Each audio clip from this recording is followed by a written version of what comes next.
But we begin with another big story today in Europe, the arrest of the Canadian man at the center of the so-called body parts case. Luka Magnotta was nabbed in Germany today after a worldwide police search that reached into 190 countries. The CBC's Nala Ayed is in Berlin tonight with the details. Nala.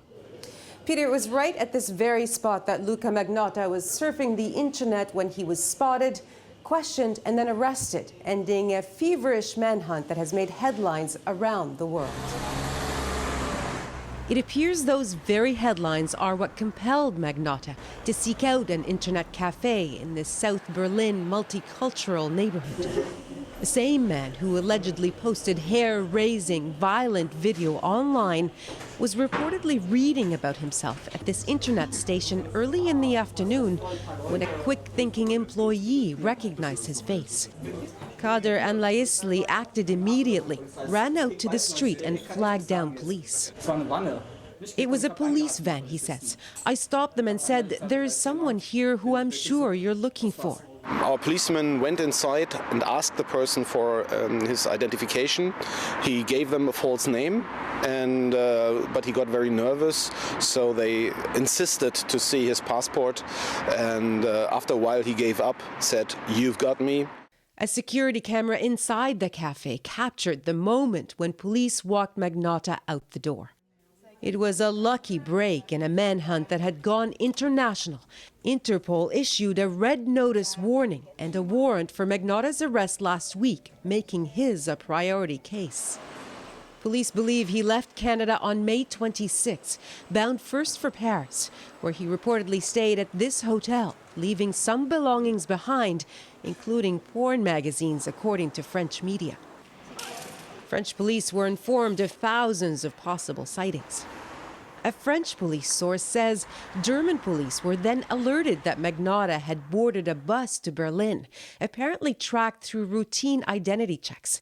Then today, the crucial tip came. In London for the Jubilee, Prime Minister Stephen Harper welcomed the arrest. Well, I'm obviously pleased that the suspect has been arrested, and I just want to congratulate the police forces on their good work.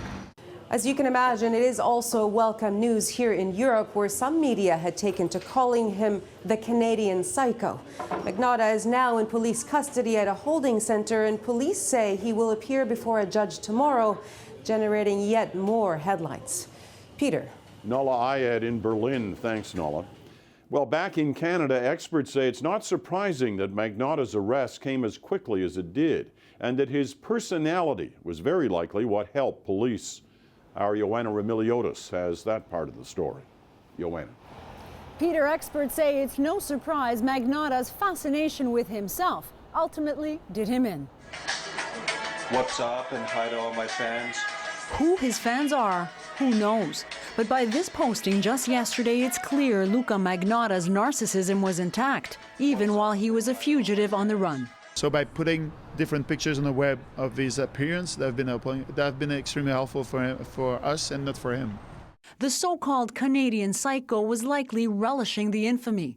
Magnotta had already made a habit of posting endless photos of himself online. Mr. Magnotta is certainly not a master criminal.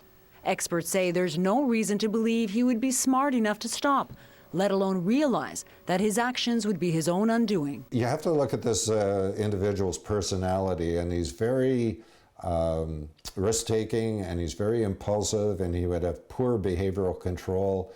And yeah, I mean, he took a risk, and it worked against him. A desperate desire for any kind of fame. That struck photographer Paul Mason when he met Magnotta last spring. Now, like so many others, he's horrified. A little bit creepy. Obviously, I went into his apartment, the door was closed, I didn't know him, he didn't know me. I could have been set up I could have been in the mailbox for all I know. Magnotta faces charges for the slaying and dismemberment of 33-year-old Jun Lin, a foreign student from China. Body parts, including a hand and foot, were mailed to offices of political parties in Ottawa. Lin's torso was found stuffed in a suitcase on a curb outside Magnotta's apartment. Janitor Mike Nadeau made the grisly discovery. Magnotta's arrest, he says, is a relief. Oh, it was ecstatic. You know, an animal like that shouldn't be on the street. You will forever be remembered and never forgotten. At the convenience store where Lynn worked, customers have left cards of sympathy.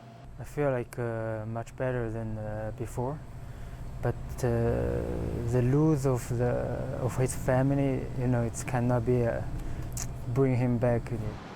Lynn's parents are making their way to Canada. At Concordia University, where Lynn was studying, a makeshift memorial is in place. And I hope justice is going to be made, like he's going to come and that he's going to be judged for what he did.